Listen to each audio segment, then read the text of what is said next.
To summarize on the cam degreeing, we're just going to quickly explain what you're doing and why you're doing it. So a camshaft is designed to have maximum lift at a certain crankshaft degree angle. So what we've done in adjusting it now is we have maintained the 110 degree crankshaft angle for maximum lift of this cam, and then it was 114 degrees on the exhaust cam at max lift. And now, having set those camshafts into the optimal location that the manufacturer recommends, you should get the maximum amount of efficiency out of the camshaft, which allows to make more power, more torque. You can go ahead afterwards. There's no guaranteed rhyme or reason that this will be exactly what the engine wants. We're just going to set it up for now in this configuration so that when we go to tune the engine, it'll potentially perform in its most efficient range and allow the engine to breathe and expel exhaust gases. You can go ahead later on and play with the cam gear timing to see if the engine responds positively. If not, you can always come back to it. But there is a little bit of a science behind how the engine breathes, the angle the cam is at relative to crank angle. And that pretty much covers exactly why we're doing it. Every camshaft's different, every manufacturer is different, and there is a little bit of margin of error, which is why adjustable cam gears help you to really dial them into where they should be, and then that can kind of be your base, and you can go from there to improve or change it if you want to. Okay, so next up here we're going to be installing some splash baffles, or cam plate baffles, whatever you want to call them. These ones are by Hypertune. We're going to be installing the Hypertune valve cover onto this engine. So it requires these, as well as the internal baffle that goes inside of this. We'll get to that in a second. So for now, this is probably not going to be something that you're going to be doing with an everyday build. Typically you'll have just the two little splash plates that kind of cover the entrance of the valve breather system, or valve cover breather system. So these are pretty simple to install since we've already got the Tomei studs installed. They pretty much just slap on the top like that. And then we'll go ahead and put our M6 nuts on top of that, and we'll torque it down. Okay, so next up we're going to torque down the cam baffle plate. We're going to do 6 foot-pounds, 6 to 7 foot-pounds, anywhere in there is fine. It's just an M6 nut, so the hardware is relatively small. The baffles do contact the head on either side, so when you do tighten it down, it does deform the top a little bit, just putting that pressure on there. So don't be concerned if you do install these. That is normal. So we're going to go ahead now and just torque them right down.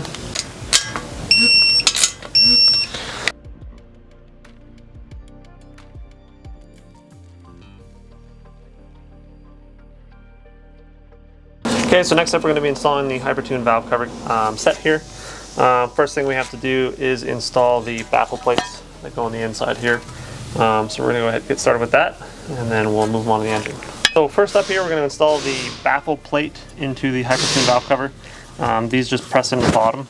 It's actually quite a snug fit in here, so we're just going to start installing the bolts themselves. The bolts are just an Allen head bolt.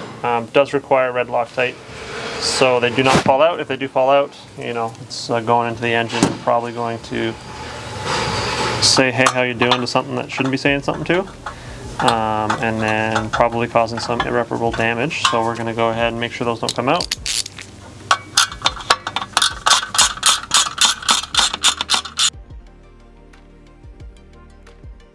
Now that we have all the bolts threaded in by hand into the covers, we're going to torque them down. I'm just going to torque them down to 5 to 6 foot-pounds. They're a little bit smaller than M6, so it's around that range.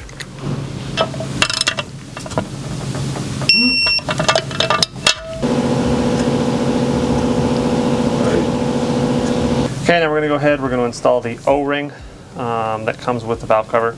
It has an end on it, it's not a circle. So we're just going to go ahead, place it just slightly past the end of the half moon here. And you're going to run it around the corner. Make sure it's stuck in the groove there nice and tight. And then you're going to push it down and back towards your thumb as you're installing it, so you don't stretch it too much. You want to pull it as you're pushing it in, or it'll just spring out. So just like that, right in the corner. And then continue.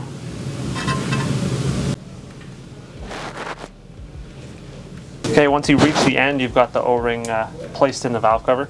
We're just going to trim it off flush with the end of the valve cover with the razor blade, just like that. And then we're going to go ahead now do the other side, and then we'll move on to installing the billet half moons in the cylinder head. Okay, so before we install the valve cover, we're going to install the High Octane billet half moons. These are semi-permanent. You can get them out with a little bit of force, but they do fit quite tight once you do install them. They do press fit basically and stay in place, so you can remove your valve covers and put them back on multiple times without having to replace these. So we're going to go ahead, we're just going to clean the surfaces, rubbing alcohol again, clean the head, and then we'll run some silicone along there, pop them in.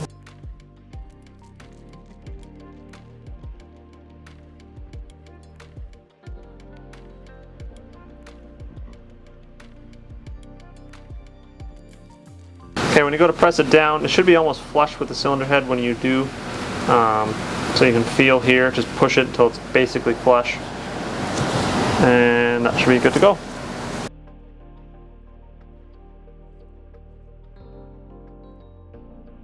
Okay, so next up we're going to be installing the valve covers themselves. First we're going to do just like a standard RB valve cover. Silicone in each corner on the cam cap for both sides, and then just a little bit across the half moon on the back.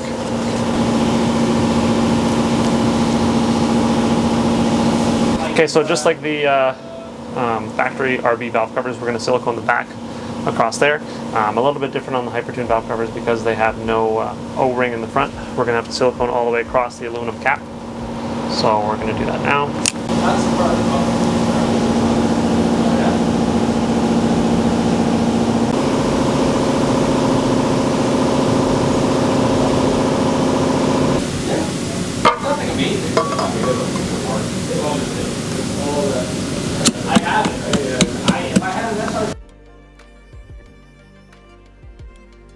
Okay, once you have the valve cover placed on, you can go ahead and place your bolts in.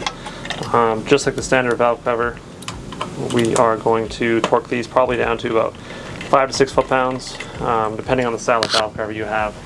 This one is just an O-ring, so we'll probably be closer to 6 foot-pounds, 6.5, 7.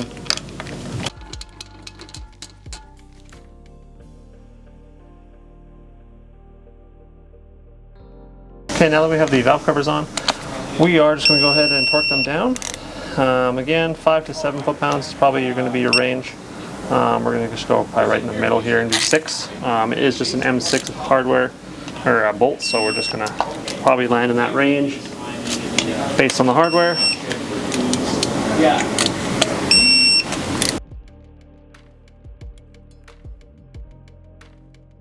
Okay, now that we have everything bolted on here, as far as the valve covers go, we're going to finally install the rear head drain. We've already drilled it, we've already cleaned up the holes.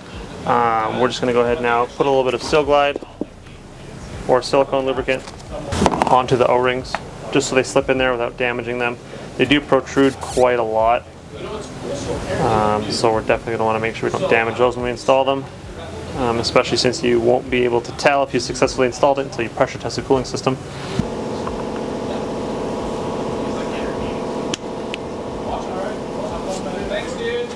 So we're going to go ahead now, we're going to install the 2 bolts in the back of the PRP head drain. I do put a little bit of Loctite in here because you can't access this area easily once you have the fittings in and it's in the car. So we're going to make sure that it does not come out.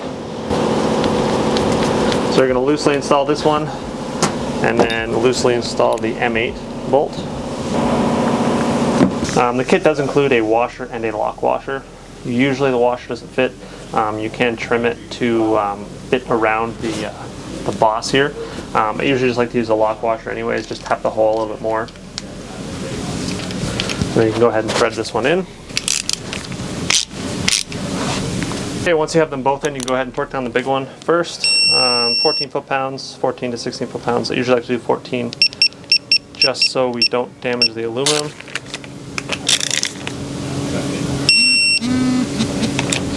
Okay, and then we can move ahead and tighten down the M6.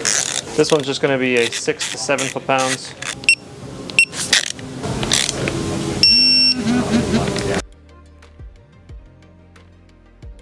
Okay, so once you have your head drain installed, you can go ahead and you can install your configuration of fittings that you want to use. For this client, he has got a drain on his oil pan on the right side. We're going to go ahead and we're going to install one of the Dash 10 ORV fittings into the top for the oil drain.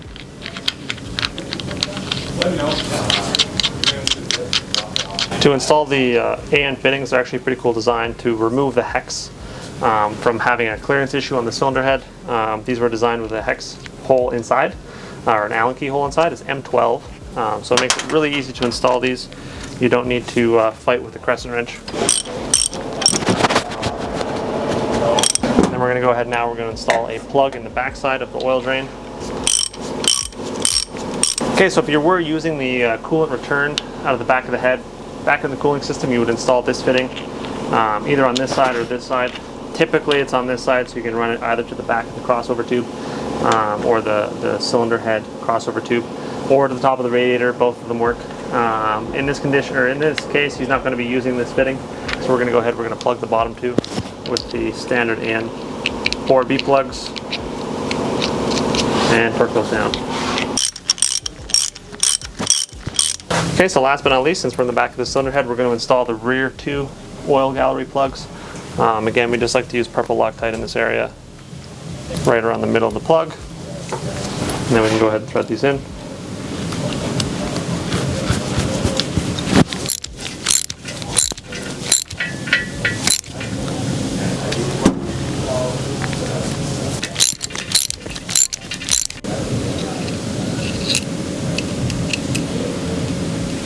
Alright, so to finish up the cylinder head portion of this, we're just going to install the last two oil gallery plugs just on the intake side here, these two.